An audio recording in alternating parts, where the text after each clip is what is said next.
Good morning, all. Thank you for joining us today on a Corporate India webinar. Just a quick disclaimer for those of you who have already joined. We will not be taking any stock specific questions. That is, we will not be answering those kind of questions. Anything else you have, any other questions you have based on whatever is discussed here or anything that you want to ask related to the markets, that's definitely something we can take up and answer those questions, but anything stock specific, we will not be taking in this session. Thank you. Thank you all for joining us today. Today we have with us Mr. G.R. Balaji, the Head of Research and Co-Fund Manager, and also Mr. Ganesh, who is the Product Manager for the PMS side. I would like to invite Mr. G.R. Balaji to start off the session. Right. Thanks, Poonam. Very good morning to everyone. And the idea behind today we are doing this Corporate India Shining Bright is what a fantastic time we have gone through about the results. And there is enough noise out there in the market, right from certain group going under stress and a bit of weather condition, right? So we thought it's very important to talk on how Corporate India has done. And as an allocator of capital and for any long-term investor, the biggest driver of wealth comes from how corporate India does. So it's important we thought we'll just share our perspective on how the Q3 numbers which just gone by.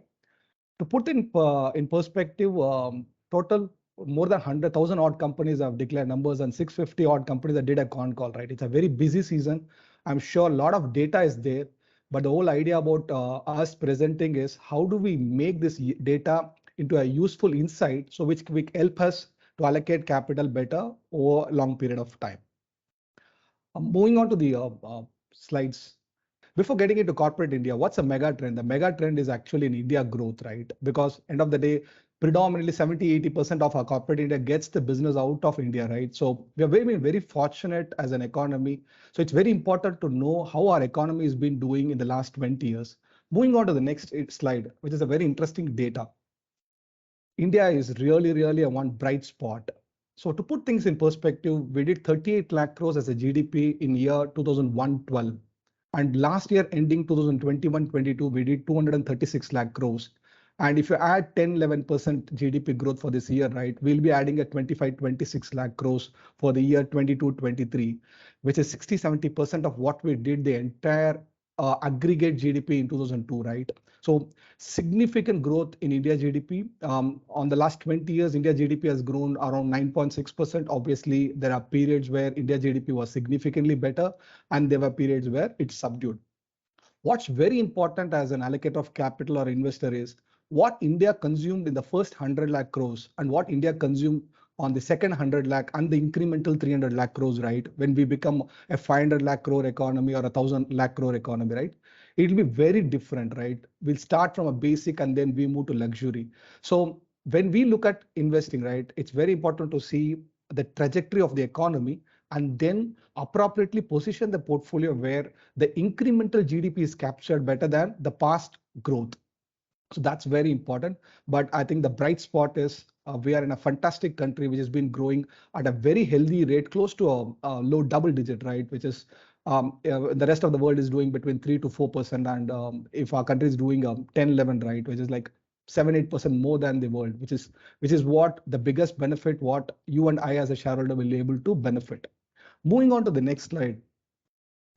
Obviously, right, every growth is not will result in earnings growth, right? But in India, we are fortunate enough in line with the GDP growth. I think corporate India has delivered fantastic numbers.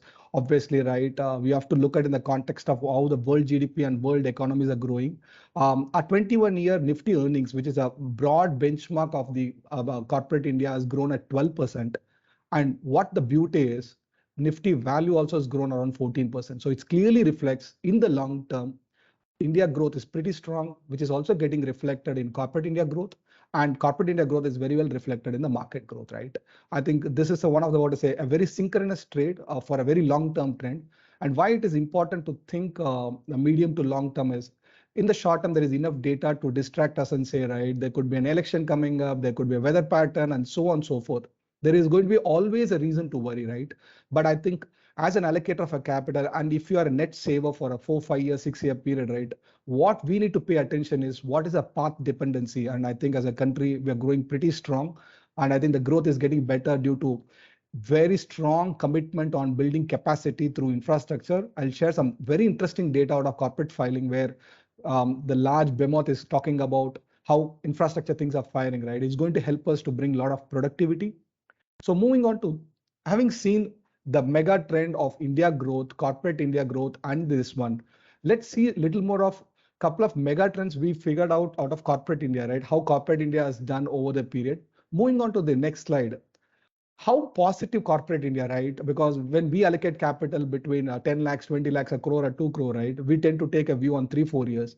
But I think one of the longest shareholder of India is the corporate India, right? And it's very important to see how they are thinking and how they are operating.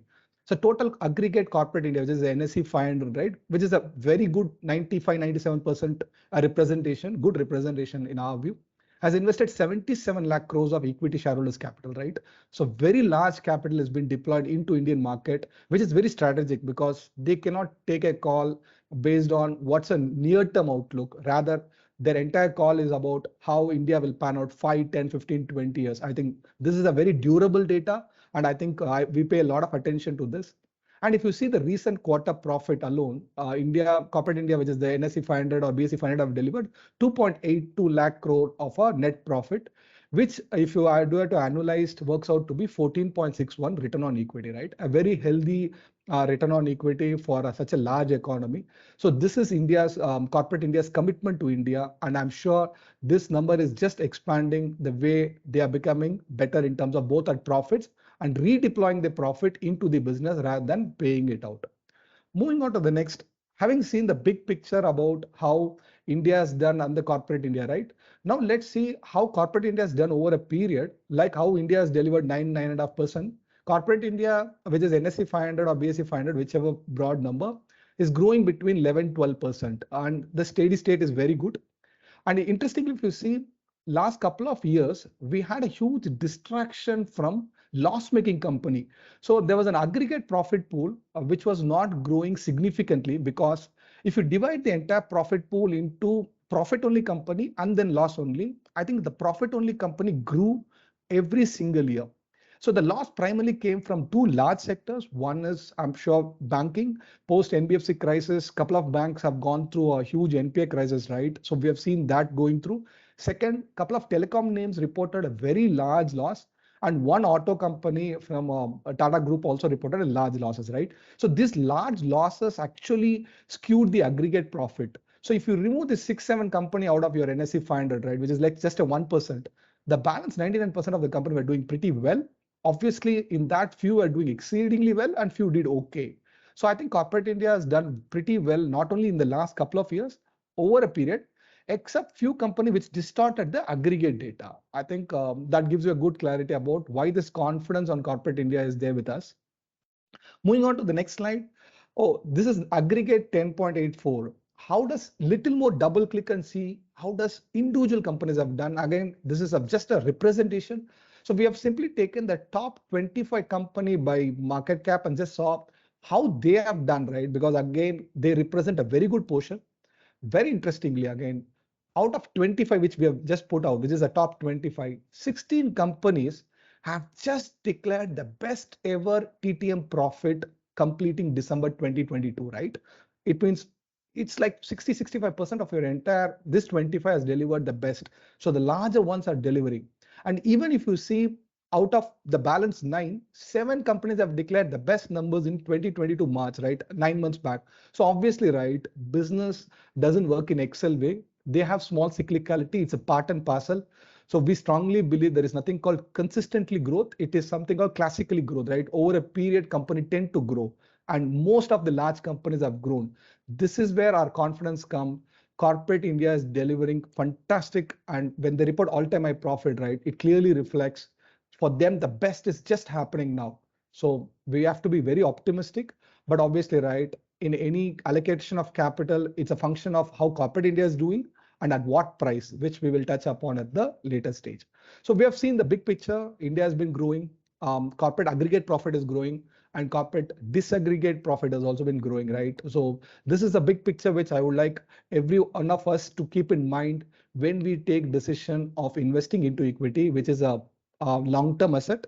And I think every capital in equity, when it comes with a 4-5 year perspective, this is the data which will help us to navigate our thoughts, seeing the right data rather than seeing what will happen next 90 days. I'm pretty sure no one knows, including the corporate India management, right? The promoters also doesn't know what happens, right? There are too many variables in economy.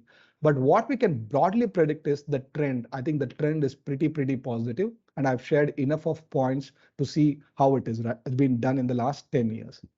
Moving on to the next, having seen the big thing, the next immediate attention is what we thought is, since the corporate results have just been completed, right?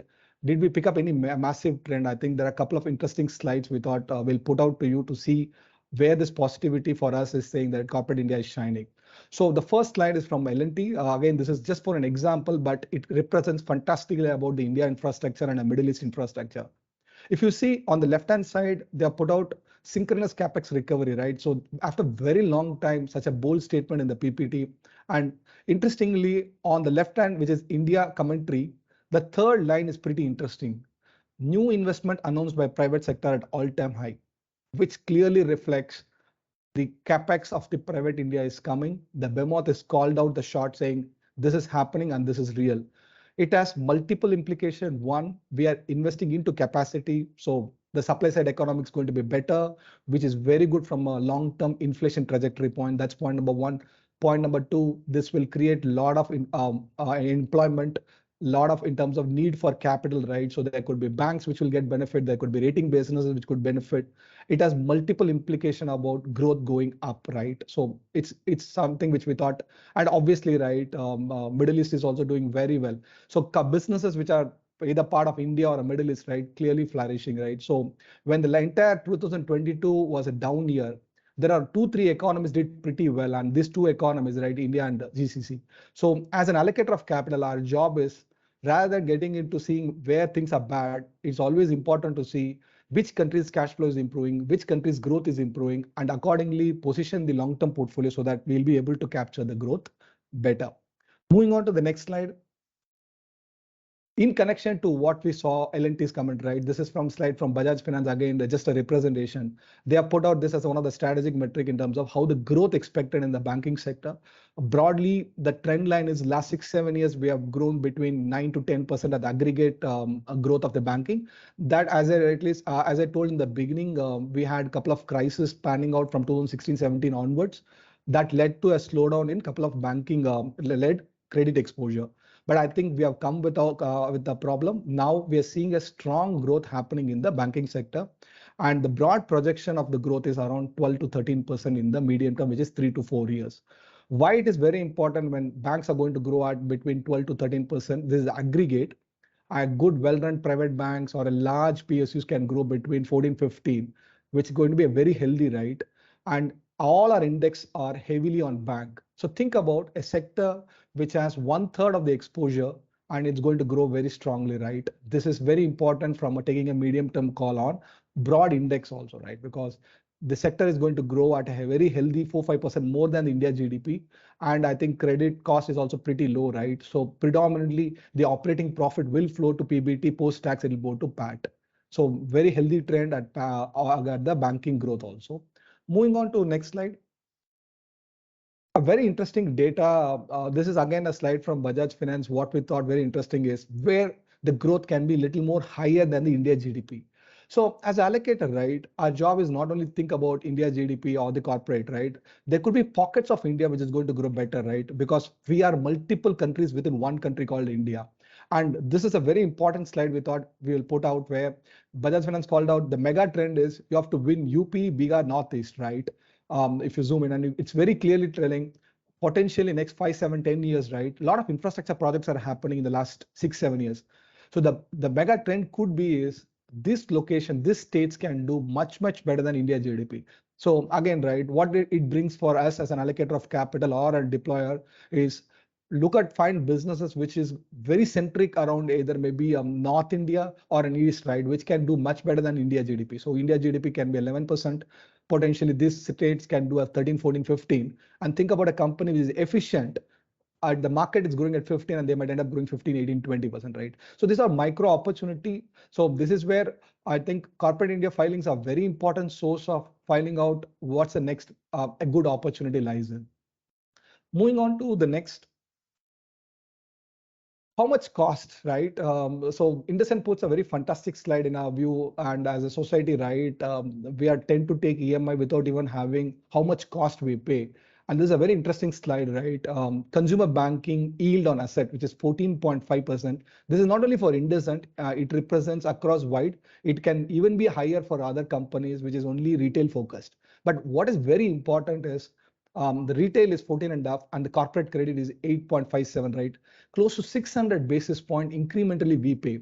So one, if you have our colleagues or friends are taking EMI, right, without having consideration, I think they should be mindful on what cost. So there is a question people keep asking, should I take loan and invest? No, it doesn't actually, right? From personal individual point, it doesn't work very clearly. The second interesting trend is the incremental cost of for the retail, right? It just gone 16 basis over. For the corporate, it has gone between 37 basis. It means the next trajectory we can see is, I think consumer loans was going to get pricier. I think the path trajectory both at the global, which is Fed or even RBI, is going to likely to increase rates further to tighten this inflation. So it's very important to see where the cost is moving. And also it's very important as a buyer of a banking segment, right? If any company is tending towards retail, right? You know, retail is going to be 3 times more profitable than corporate, right? So that's NIM expansion is possible for companies which are today very underweight on retail and who's going to expand into retail, right? So that's an opportunity which is what we tend to seek. Moving on to next, this is again a very silent revolution. It's not a broad trend, but I thought it's an interesting trend to think about how does this play out, right? And one of the very large behemoth ICICI Bank ATM is shrinking actually and steadily, right? In terms of from 15,500 today, they are at 13,100 odd ATMs. So close to 2,500 ATMs is disappeared in last 2-3 years, right? So what it brings in is maybe the rise of digital, how we are evolving as a society. It could be a reflection of that. It can have an impact on asset seeking businesses where the main primary driver is to rent out an asset and then get the rental, right? If this is a mega trend, how it can impact the terminal growth. So a lot to think about. A big industry like a banking is reducing the infrastructure space. That's point number one. If you see a little more dissect on the branches, again, this is only ICICI, but again, the trend is pretty clear. India is now well invested in urban India or metro. India is investing into semi-urban and rural. And clearly, if you see, right, rural branch growth is growing significantly better than the metro and the urban. Again, right, it's going to be Bharat. The next 10 years it belongs to company which has done very well in urban, but very well positioned today with infrastructure, people, product, and process to capture the next mega growth which could happen out of non-metros. Moving on to the next, green energy, right? A mega trend, vastly spoken. But when we speak about green energy or transition, right, the straight immediate thinking which happens is, okay, we should buy some solar company or a wind company and so on and so forth. Obviously, these are most obvious. We don't have many large players out there to deploy a standalone. And obviously, right, these might be a mega trend, but lot of mega trend, eventually you have to buy at right valuation to make money. Otherwise, we have seen in the past where trends are big, but people have lost money in the last cycle in infrastructure because you paid 70, 30, 50, 60 multiple, right? No, that is not the way. A good trend with an asset which is cheaper, it's good. But very interesting slide again from this is from JSW Steel, where they're speaking about how materials are used to capture this green economy, right? So to put in perspective, for a tower, 98% of the tower is steel, or a gearbox is 98%. It means clearly this transition is metal intensive, mineral intensive. So the value chain capturing can happen at multiple dimensions and not necessarily buying a very straight case of buying the solar or the wind. In any way, we don't have many players, but there are multiple opportunity to play around this cycle. Moving on to the next, another pretty interesting slide in terms of how green logistics, again, a transition, right? So companies are trying to move from the vehicle, which is completely from a diesel oriented to a CNG, right? So it has two, three perspective, right? So what we are seeing, the mega trend is we are trying to move into ethanol, biogas, and maybe in a very long period, hydrogen.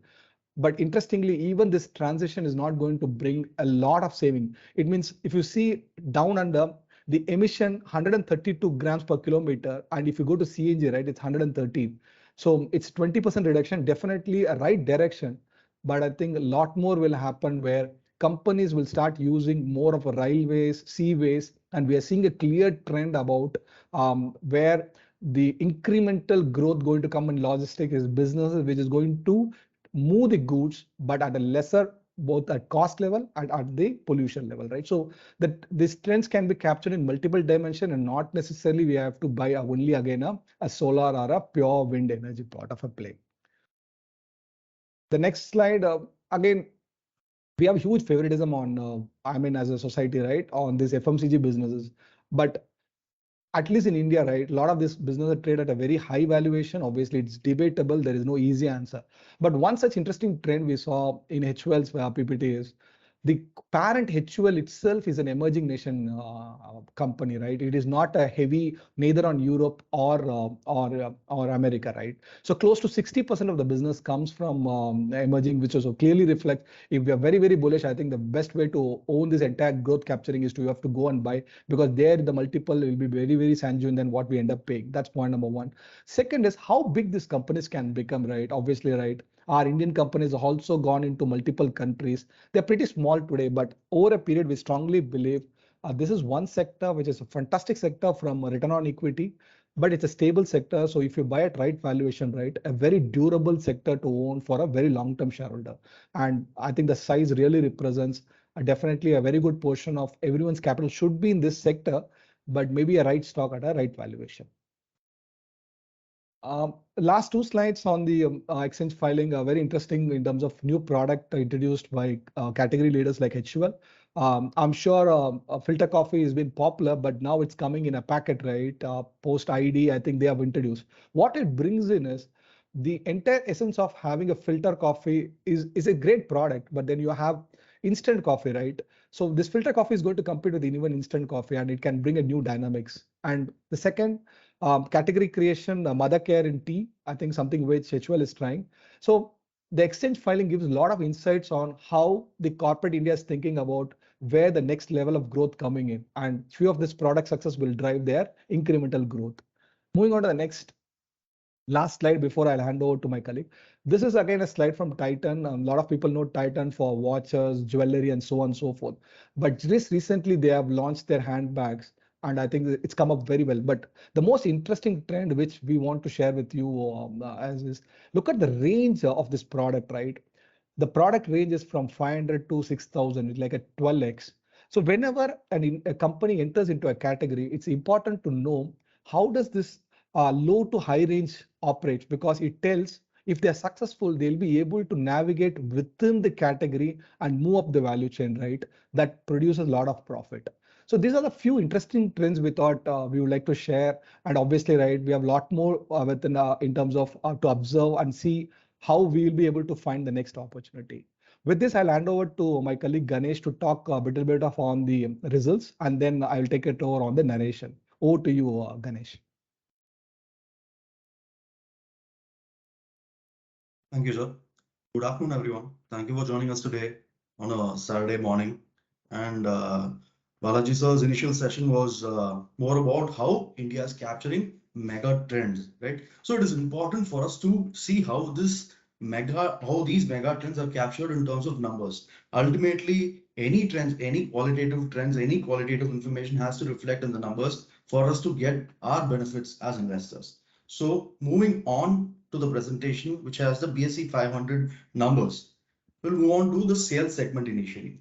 If you split the sales that has been, that has been achieved by the corporate India across different segments in terms of the stock market, that is the large cap, mid cap, and small cap. You can see that they've fired across cylinders. I mean, they've even the large cap has done 17%. Every segment in the markets have done very well, primarily because of inflation, but also not discounting the fact that specific sectors have fired across cylinders. Moving on to the sector specific data on the same, if you look at the banking sector, it is actually has a year change of 25% in terms of sales, right? So if you look at automobile, it is fired. If you look at IT, it is fired. If you look at power, it is fired, as well as chemicals. So what you are essentially seeing is that a huge subset of corporate India firing across cylinders in terms of sales. Now we will have to give a little bit of this to inflation as well, but we will have to see how selective we can be within these sectors to make sure that we get into the right kind of investment. If you dig a little bit deeper, right? If you move on to the next slide and see where the growth segment is coming from. Now, this is a very important slide where we have segregated our companies or segregated sectors between high growth and a low growth sector, high growth and low growth segment. If you look at automobile and ancillaries, and if you look at the ratio of high growth to low growth, it is upwards of 3. Right, which means that there are more high growth companies within the sector which have actually done very well on sales than the lower growth sector, lower growth companies. Primarily, this comes to the fact that, or this makes it increasingly important that we are very, very selective with our approach within these segments. Primarily because even if you look at IT, it is 4, and if you look at segment like retailing, also it is around 4. So this makes it increasingly difficult, or increasingly we'll have to be selective with our picks within these sectors, because a lot of these companies within the high growth segment are firing across across this time period, right? So what we try to intend, or what we try to communicate within this slide, is be extremely selective even if the overall sector is growing, primarily because they are just capturing the growth that the overall sector is giving. So even with that, let's dive deep into specifics. If you look at the OPM sector wise, you can see that again automobile and IT have fired, and finance has fired, and banking has fired. Primarily looking at where the growth is coming from in the last couple of years. So if you look at here also, this also increasingly says that even if you look at sales, it has to translate into operating margins and finally into net margins for us to get our benefit as investors. So over here also, the high growth to low growth ratio for a lot of these sectors are on the higher side with respect to automobile, IT, and banking, where it is increasingly important for us to be very selective, primarily because they are capturing the growth which is given by the segment, and we will have to see if they are able to outperform the segment, and that is where our bets should be placed. And sector-wise PAT value and growth. If you look at OPM, we need to see if the OPM, operating margins, have been translating into PAT value and growth. So if you look at banking, it is definitely has contributed. There's a 41% year-on-year change with respect to banking. With respect to automobile and ancillaries, there is almost 100% year-on-year change. So we are looking at different sectors, even though inflationary environment has brought in the sales growth. We'll have to see where the PAT growth is coming from, and you can see that the PAT growth has come across different sectors, and you can definitely say that corporate India is shining bright. When you look at the average, it is around 6% of PAT growth. So that is not a small number that we've grown across year on year. With this kind of an environment, definitely corporate India is something that needs a lot of attention from all investors to see where the growth is coming from. And if you look at the PAT split, so again, we come back to the same point that we had reiterated in the last couple of slides, that you have to be extremely selective, right? So though we have seen that the PAT growth is overall, as the corporate India has come into the picture, we need to see where it has come from. It has predominantly come from the large cap segment and the mid cap segment. Small caps today may not be doing well, primarily because of because of the existing cycle, but it's important for us to be extremely selective even within the small cap segment, because certain small caps might be going through a specific upcycle while the others would be going through a down cycle, and it is increasingly important for us to be even more specific in small caps than large caps and mid caps. And segment, profit by segment, Nifty versus non-Nifty. So you can see that in this slide, the Nifty companies, the Nifty 50 companies, there's a huge year-on-year change when compared to the non-Nifty companies, primarily contributed by the banking sector.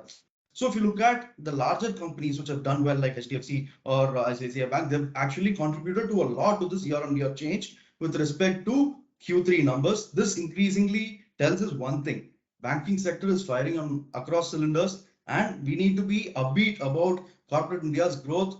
Bigger than ever. That is what we are looking at, albeit on a selective level.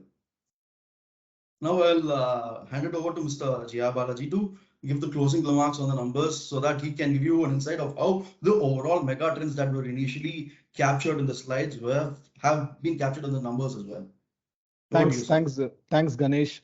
Having seen how India has done and the corporate India numbers, right? Primarily, a lot of sectors are doing right. So in a cycle, when the aggregate profit is growing, it's also important to see is the growth is coming from multiple sector.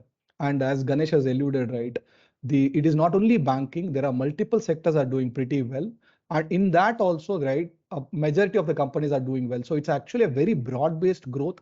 There is an opportunities are opening up everywhere. To put the entire corporate India result into one slide, this is our, I would say, the mega slide in terms of how sales and operating profit growth of the entire deck of 499 companies have declared.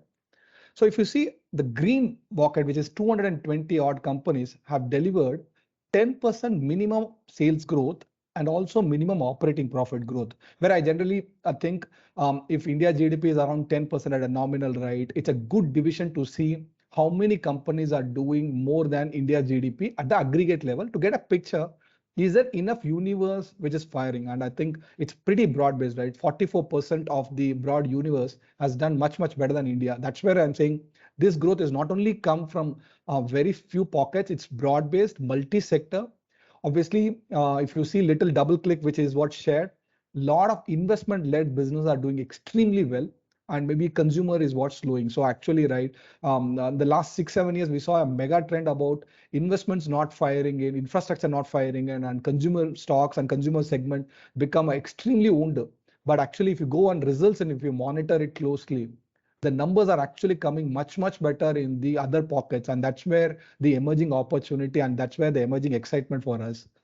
But as an allocator of capital, right, there are two things out of this slide. One, you would want your portfolio where things are doing better, but as you have to allocate capital, right, where the opportunity lies is in the red zone. So there are 62 companies, both at the top line, at the bottom line is not doing well. So if you have to divide that again, right, there could be a temporary reason issues or there could be permanent. So I'm sure there could be enough opportunity within this segment, which is a very cyclical factor, and once that pain goes off, they will also come into this bucket, right? So there is enough opportunity even to deploy capital because there are enough company currently not firing, and if that is not structural, right, that gives us a window as an allocator of a capital to buy into these assets and then wait for them to come into the green bucket, which eventually will be rewarded by the long-term shareholders. So I think it's a pretty broad-based growth, a very positive trend out of the result season. So having seen the big numbers, what's a narration, right? What's a narration which corporate India has given to us? And I thought it is important to end the entire thing in what the narration of the market. So it gives you an idea about where the opportunity lies. Moving on to the next slide, banking. 37% weight, as I told, more than one third of the index is banking. Very important. I think they came with a fantastic numbers, both by advanced growth, NIM expansion, less credit cost. It means you name the positive tailwind, everything is gone. Obviously, right, these are very healthy numbers. It's going to moderate, but it's going to be at very healthy. So margin also came pretty strong. So banking had a very good quarter gone by. But broad expectation, which is what managements have guided, is around about 12 to 15 in line with India GDP trend of 11, 12. So if 12 to 15 is a broad trend, I'm sure few efficient banking will do between 15 to 17, 18. So a top sector of the most of the major index is going to grow between 15, 16. Maybe the advances growth might not truly reflect the PAT because I think this is too benign credit cost. Some credit cost can go up because the economy might slow down. But broadly, I think it's going to be a healthy double digit, which should give us a lot of confidence on how the broad index level behavior is expected in the medium term. Moving on to the next, so little more of numbers on this company. So if you see advances growth, right, all the banks, Axis, HDFC, ICICI, everything is very close to 20%, a very strong set of a growth. And if you see on the right hand side, third before column, which is the PAT growth, very, very healthy numbers, right? Like 60%, 30, 40%. Aggregately, I think PAT growth has been 70% for these companies. But what interesting trend is banking has come out in all cylinders. So they are well funded.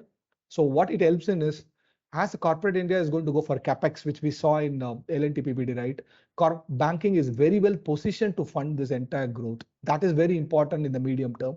So to see how well they're in terms of moving on to next, a pretty interesting slide on few companies are investing very heavily on branch banking like HDFC and a couple of private, and few of them are going very slow.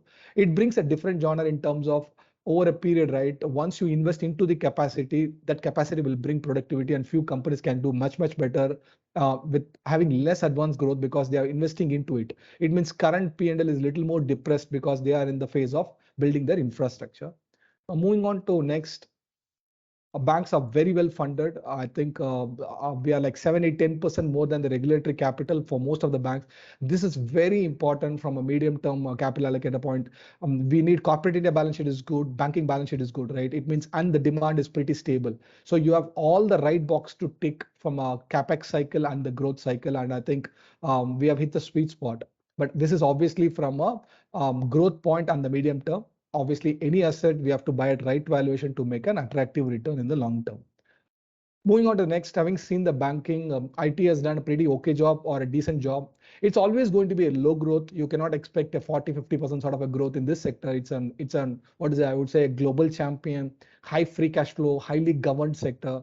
US growth has been pretty more resilient than Europe, but the stress is seen in BFSI and retail very clearly, where the rate hike impact is seen in this couple of small segments. And BFSI is a very large portion for a lot of large corporates like TCS, Infosys, and so on and so forth. But I think it's pretty decent to show. I think they did a little better than the most of the expectation. Attrition, one of the biggest problem of IT is peaked. Clearly, there is data to show, which I'll show it in the next slide, which is also reflecting in subcontracting cost. But utilization have picked up, right? So maybe in the medium term, again, they will come back for the hiring cycle, which is going to be positive from a economy and the urban growth, right? Because the last 2 years, the incremental 55% of corporate India salary hike came from IT, right? So it's a significant sector from an urban consumption point of view. And any revival of hiring of IT is pretty positive from a medium term demand sentiment. And finally, the broad outlook is near term okay, because I think this year the global growth expected to be muted, even though they are a little more resilient than what initially people have thought, but it looks like it's going to be a little more muted. And then I think FY24, the growth is going to up it, both at US and Europe level. So medium term should be positive and the short term could be a little more neutral. But even though neutral, they'll tend to grow in a positive direction and not like a negative growth. Moving on to next, some data to share in terms of growth. If you see in the right end, the bigger companies have grown 9-10%, which is pretty decent, not significant, but they are growing. And the mid caps have grown a healthy double digit. So I think it's a broad-based growth. So in a nutshell, bank and IT, which is a 50% of the benchmark or large index, is in a good shape, right? This is very, very important because when you take a view on the market, right, you have to know how the market is structured. And today our market is structured with banking and IT, and I think they are in a good shape, both from balance sheet and growth point. Moving on to next. This is just a data to share. The attrition is peaked and subcontracting cost is down between 1% to 2%. So which clearly going to reflect in margins in the medium term. I think the peak raw material in terms of in IT is people pressure was very significant. We saw people having a significant rise in their salaries. I think that phase is done. Now it's more of a rational phase. So I think better days ahead in terms of margin perspective for IT companies. Moving on to next quickly, auto, I think the biggest pain on auto was semiconductor. I think that issue got sorted out, and I think the numbers are ripping, except two-wheeler, which is also primarily the lower end of the two-wheeler has been pretty soft. Your passenger vehicle, your medium commercial tractor, everything has been in pretty well, both from supply side economics got better and as well as all the demand environment. Couple of companies are not able to still supply because their order books are extremely robust because of the success in the product cycle. Otherwise, some more weakness still in rural India. Margin pressure is slightly subsiding in auto, and I think broadly demand to be robust, and two-wheeler expected to revive in the medium term. That's what the management commentary is being across the multiple names. Moving on to FMCG, again, the growth primarily has come from pricing, volume growth been pretty muted. I think next 1-2 years, you're going to see more of unit volume led sales. So it brings a different context in terms of they're going to sell more units, right? So company which is servicing them in terms of unit will benefit because last 1 year volume growth was very close to zero. There are pockets of inflation still very high in milk, detergent, and pockets where the prices are corrected. So we're going to have a mixed in terms of inflationary response. Rural continue to be a pressure, but they believe I think the worst is done and it's going to get better. From a positive outlook point of view, they are pretty positive, primarily coming from moderating inflation because inflation was very, very steep in last 2 years. It hurt the lower end of the demand. Now with inflation stabilizing, management believe that it should help to revive the volume growth, which obviously is something which the entire street want to see in the coming quarters, and obviously the base impact. They are already in a very low base. Moving on to next, having seen out of this one, pharma, again, erstwhile darling, now post-COVID, they have gone through a huge pain on inflation. But primarily India-centric companies are growing at close to lower double digit. And US, I think they're pretty well okay this season because of they had a significant flu there. And the companies which is product specific cycle is also pretty strong. Coming to margin, I think slight improvement seen both from reduced impact of pressure of the old inventory and a couple of sales happening through WI linked hiked in terms of the products. And finally, the moderation of erosion, which happens in US, has been slightly lower than the past cycle. So I think it's an okay season for them broadly. And from an outlook point, moderately positive. Moving on to the next slide. That's what the management commentary, moderately positive. India-led company can grow between 8 to 10% because it's primarily the growth in India comes from new product launches and a bit of inflation, and obviously existing a little more volume growth of the existing product. US, it's going to be mixed. It definitely is going to be more of a stock specific rather than a generic. If you have a rice product and right category, you will be able to grow. The big risk which is coming true now is the FDA audit. We are seeing every now and then this is coming out. But over a period, this is also going to bring some balance in the supply. In US, if your FDA audits happen and some supply goes out, definitely right, some balance can happen and that can reflect in some prospect for other business. So we have to watch this trend, but definitely it could be something which we need to keenly watch in this sector. Our final sector, which is fired in all cylinders like bank, is capital goods. As I told, the focus of a lot of investing was into retail, but I think the investment side of the business has done extremely well. It reflects in broad-based in terms of both from capital goods, industrial product. Every investment-led companies are done pretty well during this season, and it's got reflected in these numbers. They've also had a reasonably few of the company had an operating margin expansion in this cycle, and the outlook, which broadly all the capital goods or investment product companies have given a very positive, right? And it's also reflecting in the number of company trading close to 52-week high. If you see, right, out of top 30 companies has fallen and least. 1/3 of the companies coming from capital goods. It's also reflecting where the trajectory of the new leader is moving from a retail oriented to maybe an investment oriented. So India is clearly investing into CAPEX. Moving on, the last, having seen everything, right, finally, right, last 2 slides alone, I'm sure it was a heavy session, but I thought it's very important. Do we have enough opportunity? And we strongly believe opportunities are opening up. There is enough noise out there, right, currently between a lot of conversation. Last 2 years return is subdued and so on and so forth. But let me put out some data in terms of the markets are very close to all-time high, right, 7-8% from their highs. But if you see disaggregate level, moving on to the next slide, very healthy correction has happened in a lot of names. So how to read this chart is there are 9 stocks. This data is a couple of days back, but still relevant. There are 9 stocks have fallen 90% from their all-time high, right? Obviously, these are could be bad names, but if you see about 30% fall, right, which is a very good indicator of some level of correction has happened, or maybe it's debatable how long, but I think the first sign of correction has happened, and which is close to 280, 290 odd companies have fallen. So a very, very broad-based fall has happened. What it opens up is not obviously, right, every company is going to be an investor-led company, but definitely all we want as an allocator of capital, right, do we have 8 to 10 ideas in this bucket, which has growing sales, growing profit, growing capital productivity, which is return on capital employed. And if they have right capital allocation and then the price have fallen right, I think that's the space where we really like. And we are clearly finding few opportunity of industries where the entire industry is a free cash flow industry and growing between 5 to 6% dividend yield, right? So this is a time to look into data and see where the opportunity with the medium term. Definitely next 90 days, next 190 days, we might not see some traction. But our opportunity as an allocator is buy businesses which will do next 3-4 years and not next 30-40 days, right? So I think there is opportunity opening up. And moving on to next. So one of to conclude, moving on to next slide, opportunity ahead is India economy is doing pretty well. Corporate India prospects are very, very bright, and it's getting only brighter by getting broad-based growth. Unlike in the last cycle where it was very skewed towards very couple of sectors, now very broad-based. Every single sector is either in a neutral position or a growth position, right? So it's a fantastic place to be in. And finally, as I keep reiterating, as a house, we are clearly believer of you buy good asset, but at an appropriate or right valuation to make money in the medium term, which could be 3-4 years. But definitely there is a pocket of opportunity which is opening up. We strongly believe if you have a durable capital, which is 4-5 years, and into equity, which can withstand the volatility with the right return expectation, I think India is a bright spot. Corporate India is doing good job.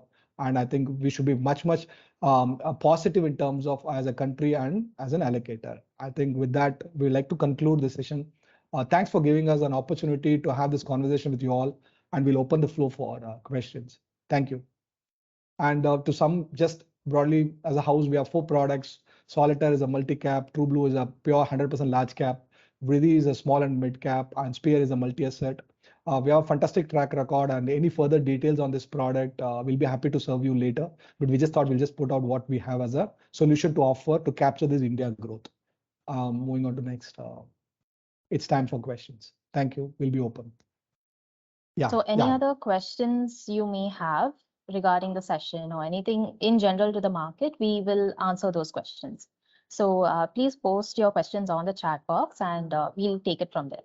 Thank you. Okay, I'll just start off. Can you connect me? Esa, my colleagues will connect with you post this session. We'll be happy. If you can drop in mail or message, we'll be happy. We have given our numbers. Second, the slides are not visible, sir. You can again drop in a mail to the PMS that I thought. We'll be happy to share the relevant slides so that it will be helpful to you to take good decision. Any view on pump industry? All companies are delivering strong numbers. I think yes. Again, right. You have both the division, which is industrial division and irrigation led. But I think industrial divisions are doing pretty well, and I think there is enough opportunity out there. As you rightly observed, the entire activity has picked up from consumption to actually investment led, and that's where I think the opportunity lies. But having said that, one thing we have to be mindful. Good numbers, which is very visible, then valuation would have caught up. So we have to be a little more clear. And what's your view on small cap stock valuation? Broadly, this segment has seen correction. So definitely, as I told in the beginning, there is a pockets of valuation opening up. But we have to think about where are we in the cycle from both flow of capital and cost of capital. Definitely, cost of capital is going up, very evident from what we are seeing both at policy rates, and the liquidity is also dried down. That's point number one. Second, I think last couple of years, it's been a one-way street in terms of buying small cap is one way to create wealth. Not necessary.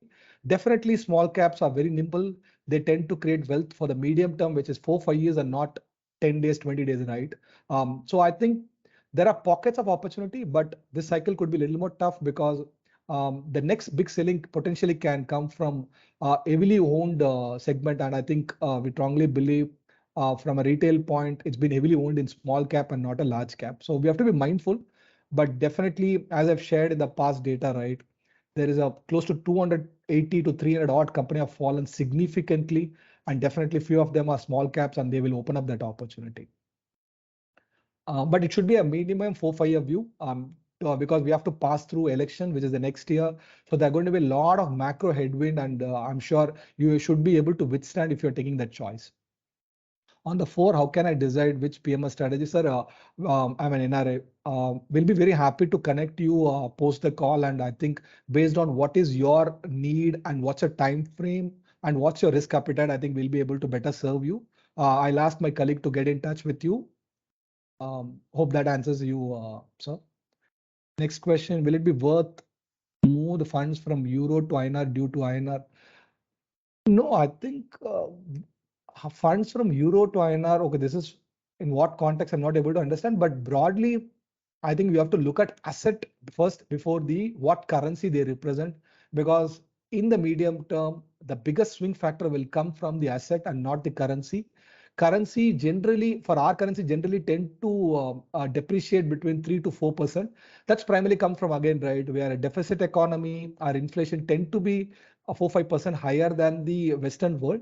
That's where this depreciation happens. So that's a broad trend, but the bigger decision should be on the asset and not at the currency level. Hope that answers your questions, sir.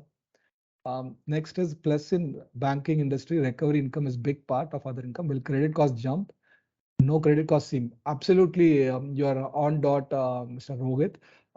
I think credit cost has been extremely benign. Rather, I would say in some company credit cost has been negative in terms of the past recovery is being accounted now because obviously, right, they have recovered the past NPAs currently because of high inflationary. The asset value has gone up, so they are able to recover better. So definitely the path trajectory is credit cost going to rise from here, which is extremely low, right? So you have to look from a trend line. The trend line is it's going to slightly move up, but it's going to be much, much better than the past cycle because one, we had a huge inflation. So whenever inflation happens, banking lends a lot of assets based on asset pact, and asset prices have gone up due to inflation. So they have become much, much better from credit profile. So this cycle could be a little more benign than the past cycle, but definitely some credit cost should be expected, and it is very, very natural, right? We should have some credit cost. Otherwise, everything is good is too good to be true. But I think still they will be able to deliver good growth because I think economy is chugging very well, right? So that should be the bigger driver of operating profit growth, irrespective of some hike in credit cost. This is at a broad level. Definitely few companies can have a higher credit cost, right? That's something which their credit cycle, how they are playing their credit cycle is important. New age economy sector, stocks, Paytm, Swiggy, where they are not giving confidence on public market, money is flush of them. What's the view? We don't primarily have any of these names because one, a lot of these names doesn't have an established business. Obviously, few will be very promising in the medium term, but as an allocator, right, we clearly believe let the number come. There is always this adjusted profits is reported at some level. So I think excitement is down. So definitely it's an area where eye has to be kept, but it has to be very choosy. Not every company is new age, right? Since someone used technology doesn't become new age. There are a couple of actually old age companies are becoming new age by using a lot of technology. So finally, I think if you are a long-term shareholder, what matters is intrinsic value. Intrinsic value not necessarily should be a operating profit or a PAT growth. It could be some other metric, but I think clearly we need to see this number stabilize before taking any public investing. Definitely, these are not the names for faint-hearted because they are not going to give you a steady state number. So I think people who want to get excited about specific like this, we have to be careful. And broadly, we don't have any names in our portfolio, but definitely we are studying a lot of these things because I think the big excitement is out. What's your view on real estate investment in PMS? I think real estate has finally come back reasonably well. Obviously, we are in a cycle where the pent-up demand has come out strongly. Now we have to see how pent-up demand will be extended. But one of the big headwind happened, or two headwinds rather. One, the cost of production or cost of constructing a house has gone up significantly because of material cost.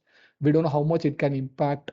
And as I told, IT is not hiring, or neither the new age economy is not hiring, right? So what is the impact on the demand we have to see?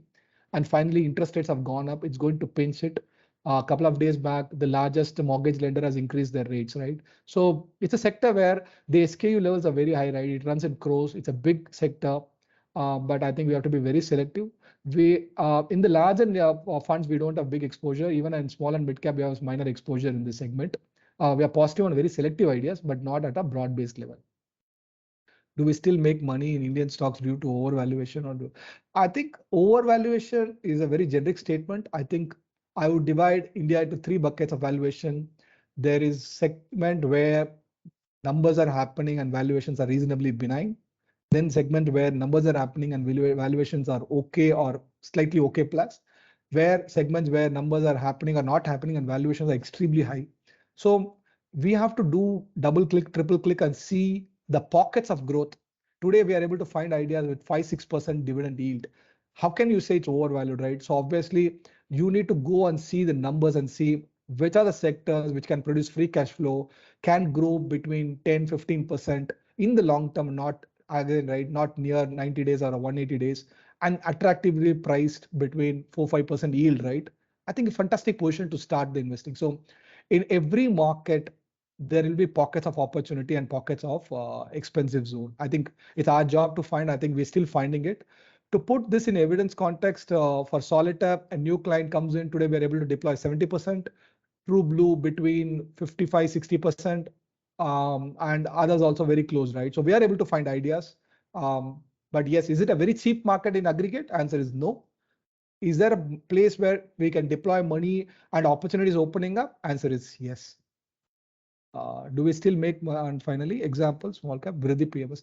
Obviously, right, we have both the fund manager working day in, day out. As I told, there are 650 companies did the con call. We are engaging with the management, trying to figure out companies where growth is improving and valuations are attractive, and we are finding opportunity. But one thing is, we don't buy everything on one day, right? So you like a company, you end up deploying capital, you wait for more evidence. If price is going down, you get a better value, we buy more. Or if intrinsic value is going up, right, either by growth prospect or new product coming in, you add up. So it's not a one-point decision, it's a continuous decision, and I'm sure our track record is speaking for that. Hope that answers your question, sir. Can we expect further increase in NRE FD rates? I think rates are generally tending upward. I'm not very sure NRE, but I think broadly cost of deposits are going up, and I think it should follow there also. Any segment in chemical AP where the worst is over? No, I think we are studying, sir, but it's very easy not to conclude that worst is over, yet to show up in numbers. But obviously, the easy thing is done. Now people have realized there is nothing called moat sector. There is nothing called, every sector goes through cycle. I'm sure now people are seeing that cycle even in chemical and API. And I think we are a bottom-up house broadly. We will find ideas where valuation has to be attractive. I think these segments are like we have to see where we are in the cycle. So currently we don't have big exposure, but I think if we find, we will not hesitate to invest in the short, medium term. Can you share the Vriddhi fact sheet? Definitely, sir. My colleagues they will get in touch with you and will mail it across to you. And I hope that will help you to take right decision. Anything else? With current inflation, how can capital goods sector maintain the margins? I think, yes, inflation has been pretty high. Definitely, it's a pain point. But the moment growth comes back, what we have to see is the operating leverage will kick in, right? Last 7-10 years, capital goods company has built the capacity. They never had the growth. And if you're seeing the numbers, right, the margins have come back. Obviously, that broad thesis is the biggest driver of capital goods is going to come from revenue growth and not the margin expansion, because end of the day, it's a B2B business, right? If you are going to raise the margin, I'm sure the buyer knows that margin is getting expanded and is going to squeeze it. But the bigger thesis in capital goods, and that's what the numbers are evidently clearly saying, is the demand is a broad based. It's coming from multiple sector and it's getting reflected in multiple stocks. So that's the broad outlook on capital goods numbers. Thanks for attending this. Hope it's been useful to you. We continue to like to do certain session. We'll be happy to take feedback so that we can improve further. Thanks for coming and be positive. I think there are great opportunity opening up, and I think it's best to stay invested in the markets and enjoy the compounding. Thank you. Have a great day. Thank you all. Thanks. Thank you, sir.